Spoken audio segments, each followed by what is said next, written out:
కమల్ హాసన్ గారు ఈ మధ్య మీడియాతో మాట అన్నారు. నేను ఇండియన్ 2 సినిమాలో యాక్ట్ చేయడానికి కారణం ఇండియన్ 3. నేను ఆ ఇండియన్ 3 కోసం ఈగర్గా వెయిట్ చేస్తున్నాను అని చెప్పారు. కమల్ హాసన్ గారికి ఇండియన్ 2 సినిమా నచ్చలేదంట, ఇండియన్ 3 కోసమే ఇండియన్ 2 చేశారంట అని ప్రచారం చేశారు. ఆ తర్వాత కమల్ హాసన్ గారే మళ్ళీ మీడియా ముందుకొచ్చి, మనం భోజనం చేసేటప్పుడు పప్పు, సాంబార్, రసం అన్నిటితో తింటాం, కానీ ఆ చివరిలో మనం తినే ఆ డిజర్ట్ అంటే స్వీట్, పాయసం కోసం ఎదురు చూస్తూ ఉంటాం. ఇది కూడా అలాగే. నేను ఇండియన్ 3 కోసం ఎదురు చూస్తున్నానంటే ఇండియన్ 2 నాకు నచ్చలేదని కాదు, ఇండియన్ 2 కూడా నచ్చే చేశాను అని ఎక్స్ప్లెనేషన్ ఇచ్చుకున్నాడు.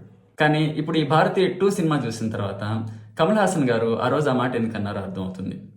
ఎందుకంటే ఈ భారతీయ 3 అనే సినిమాకి ఈ భారతీయ 2 అనేది ఒక టీజర్ ట్రైలర్ లాగా ఉంది. అంటే నాకు తెలిసి కథ, కాన్ఫ్లిక్ట్ అంతా భారతీయ 3లోనే ఉంది. అండ్ ఫస్ట్ హాఫ్లో చూస్తే కనుక సినిమా కొంచెం స్లోగా, డల్గా ఉంటుంది. సెకండ్ హాఫ్లో కొన్ని ఇంట్రెస్టింగ్ సీన్స్ ఉన్నాయి. అండ్ క్లైమాక్స్ మాత్రం ఆబ్వియస్లీ భారతీయ 3కి లీడ్ ఇస్తూ ఉంది.